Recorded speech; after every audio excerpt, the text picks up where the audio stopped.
अस्सलामुअलैकुम स्टूडेंट्स। ये video record करने का ऑब्जेक्टिव IXL की एक स्किल है फ्रैक्शंस रिव्यू के नाम से, और जिस स्किल का कोड है YPL। इस स्किल को कैसे सॉल्व करना है और इस स्किल में क्या आपको प्रैक्टिस करवाई जा रही है उसको डिस्कस करेंगे इस वीडियो के अंदर। और आपको पता है कि IXL में तमाम स्किल्स के साथ एक एग्जाम्पल गिवन होती है। तो जब भी हम कोई चीज़ सीखना स्टार्ट करते हैं तो उस एग्जाम्पल को पहले देखते हैं ताकि फिर हम उससे समझ के और फिर उसकी प्रैक्टिस करें। तो चलिए एग्जाम्पल को ओपन करते हैं। ओके, आपके सामने ये पहला सवाल है, what fraction of the shape is blue. इस शेप के कितने क्या फ्रैक्शन है जो ब्लू है। फ्रैक्शन का वर्ड आप यहाँ पे यूज़ हो रहा है, तो आपको फ्रैक्शन अच्छी तरह से पता है कि फ्रैक्शंस का क्या मतलब होता है। कि किसी भी होल के अगर पार्ट को हम लिख रहे हैं तो हम उसको फ्रैक्शन की मदद से लिखते हैं। और इस तरह से लिखते हैं कि हम उस होल के कितने पार्ट्स बना रहे हैं, इक्वल पार्ट्स, वो हम उस फ्रैक्शन के डिनोमिनेटर में लिखते हैं। और उसमें से कितने पार्ट्स शेडेड हैं या कितने पार्ट्स की बात हो रही है उसको हम न्यूमरेटर में लिखते हैं। ठीक है, सो हम देखते हैं कि इन्होंने किस तरह से उसको एक्सप्लेन किया है। यहाँ पे मैं आपको तीन स्टेटमेंट से मैं आपको रीड आउट करके एक्सप्लेन कर देता हूँ। Count the number of equal parts. अब आप देखें, ये जो शेप है आपके पास, इसके अंदर कितने इक्वल पार्ट्स में इसको डिवाइड किया गया है। सो 1 2 3, देयर आर 3 इक्वल पार्ट्स। कितने इक्वल पार्ट्स हैं? 3 इक्वल पार्ट्स हैं। ठीक है, सेकंड क्या करना है, count the number of blue parts. कि हमें बताना क्या था सवाल में, हमें सवाल में बताना था कि फ्रैक्शन जो है वो ब्लू, इसमें से ब्लू शेड वाले की फ्रैक्शन क्या है। तो पहले उसने हमसे कहा कि टोटल काउंट कीजिए कि टोटल कितने इक्वल पार्ट्स हैं। सेकंड वो हमसे कह रहा है कि ब्लू पार्ट्स को काउंट कीजिए। तो ब्लू पार्ट्स, क्योंकि यहाँ तीनों के तीनों ही ब्लू हैं, सो इसका मतलब है वो भी 3 है, कि यहाँ पे 3 इक्वल पार्ट्स हैं और तीनों के तीनों ही ब्लू हैं। अब हमें जो ब्लू पार्ट्स हैं, जितने पार्ट्स की बात हम कर रहे हैं, वो हमें न्यूमरेटर में लिखना होता है फ्रैक्शन के, और टोटल जितने पार्ट्स होते हैं वो डिनोमिनेटर में लिखना होता है। क्लियर है? तो यहाँ पे हमारे पास ब्लू पार्ट्स भी 3 थे, तो हमने न्यूमरेटर में भी 3 लिखा है, और टोटल पार्ट्स भी 3 थे, तो हमने डिनोमिनेटर में भी इसको 3 ही मेंशन किया है। सही है। और यहाँ पे इन्होंने लिखा हुआ है कि यहाँ पे 3 out of 3 equal parts are blue. मतलब 3 में से तीनों पार्ट जो हैं वो ब्लू हैं। तो फ्रैक्शन कैसे लिखेंगे? 3 आउट ऑफ 3। तो 3 आउट ऑफ 3 मतलब 3 डिवाइडेड बाय 3। क्लियर है? सो फ्रैक्शंस आपको लिखनी आती है, न्यूमरेटर डिनोमिनेटर कॉन्सेप्ट आपको क्लियर है, वही चीज़ इसमें हम प्रैक्टिस करेंगे। तो चलें अब इसकी थोड़ी प्रैक्टिस करना स्टार्ट करते हैं। ओके, तो ये आपके सामने पहला सवाल आ गया है, what fraction of the shape is blue. इस शेप का कितना फ्रैक्शन है जो ब्लू है। अगेन पहला काम हमने क्या किया था, हमें टोटल काउंट करने थे कि टोटल हमारे पास पीसीस कितने हैं। क्लियर है? हमें यही काउंट करना था। तो टोटल पीसेस काउंट करते हैं, 1 2 3 4 5 6 7 8। टोटल कितने हैं हमारे पास? टोटल हमारे पास हैं, टोटल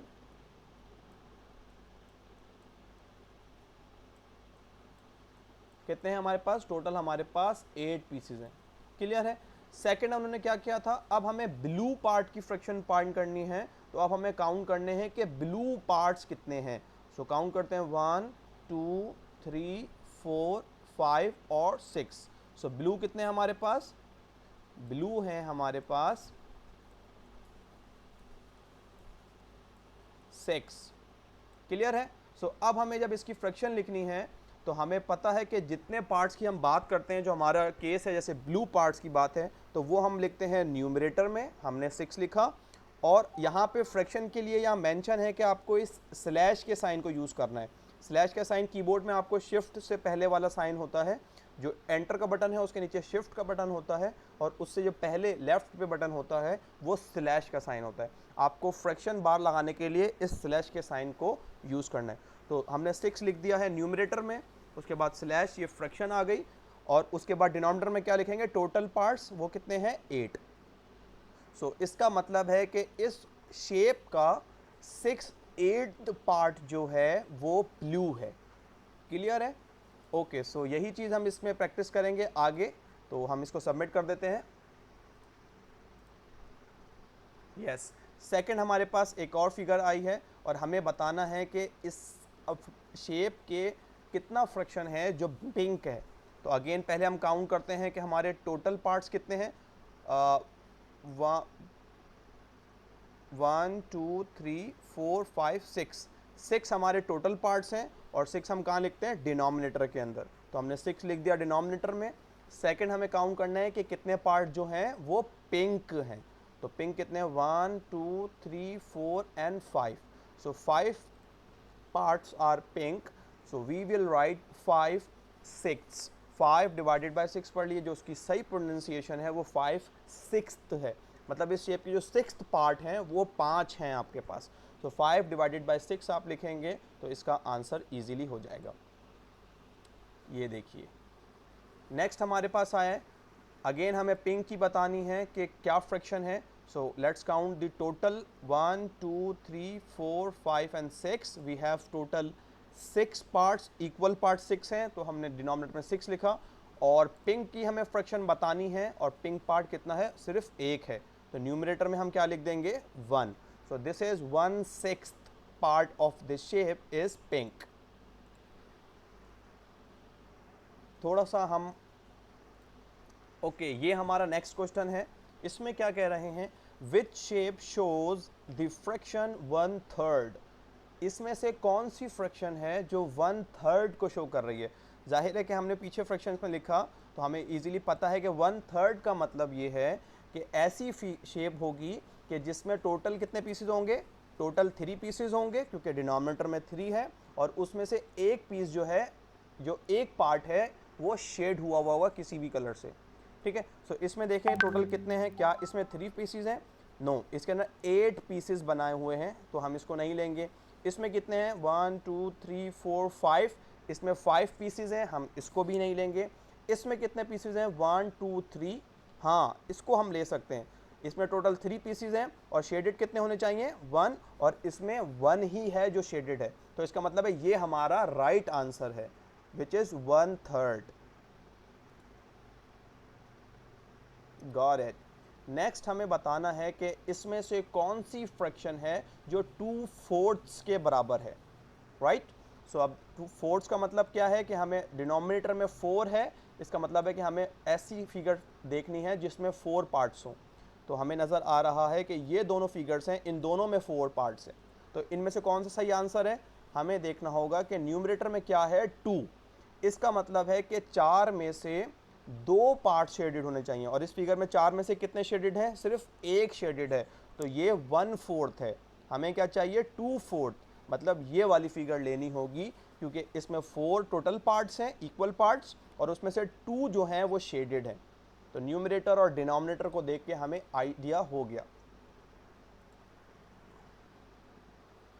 ओके, अब इसमें देखिए कि हमें क्या देखना है, ऐसी फिगर देखनी है जिसमें 6 इक्वल पार्ट्स में वो फिगर डिवाइडेड हो।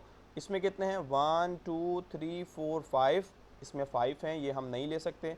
इसमें कितने हैं, 1 2 3 4 5 6, इसमें 6 हैं, तो हम ये ले सकते हैं। लेकिन हमें देखना होगा कि न्यूमरेटर में क्या लिखा है, 4, तो क्या इसके 4 पार्ट्स शेडेड हैं 6 में से।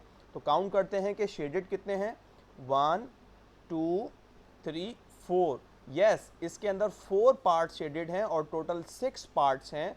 तो यही ये फ्रैक्शन है जो ये शेप गिवन कर रही है। लास्ट ये एक और डिफरेंट टाइप का सवाल है। जाहिर है कि हम जब फ्रैक्शंस की बात करते हैं तो ज़रूरी नहीं है कि कोई फिगर हो और उसको इक्वल पार्ट्स में डिवाइड किया गया हो। जैसे कि ये हमारे पास एक लाइन है, इस लाइन को भी आप देख सकते हैं कि इक्वल पार्ट्स में डिवाइड किया गया है। तो इसको थ्रू भी हम फ्रैक्शंस लिख सकते हैं।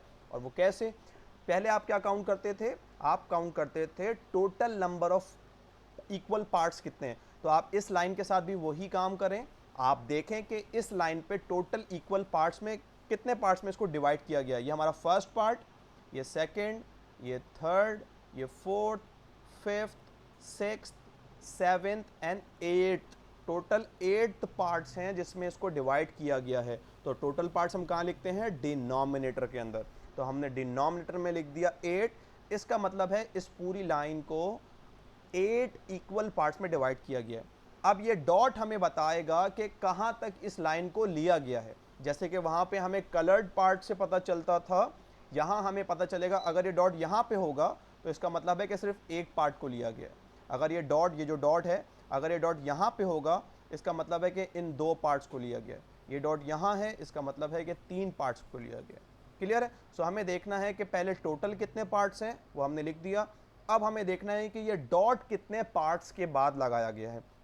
तो 1 2 3 4 एंड 5 पार्ट्स के बाद ये डॉट लगा है। इसका मतलब है कि इस लाइन के 5 पार्ट्स लिए गए हैं टोटल 8 पार्ट्स में से।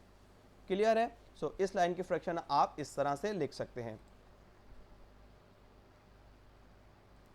ओके, ये लास्ट सवाल ये भी नंबर लाइन के ऊपर ही है कि नंबर लाइन भी फ्रैक्शंस को जो शो करती हैं। एक लास्ट सवाल इस वीडियो में आपको दे रहा हूँ। आप अगेन वही काम करें कि काउंट करेंगे पहले टोटल पार्ट्स कितने हैं इस लाइन के ऊपर। तो काउंट करें 1 2 3 4 5 6 7 8 9 10 इक्वल पार्ट्स में डिवाइड किया गया है। तो डिनोमिनेटर में हमने लिखा 10। अब 10 में से कितने इन्होंने लिए हैं? 1 एंड 2। ये डॉट कितने के बाद लगा हुआ है? एक पार्ट, और ये दूसरा पार्ट 2 पार्ट्स के बाद लगा हुआ है। इसका मतलब है ये लाइन नंबर जो नंबर लाइन जो शो कर रही है वो है 2/10। क्लियर है? 2 divided by 10। So I hope कि आपको इस वीडियो में ये स्किल समझ में आ गई होगी। इस स्किल का कोड मैं आपको पहले स्टार्ट में बता चुका, विच इज़ YPL।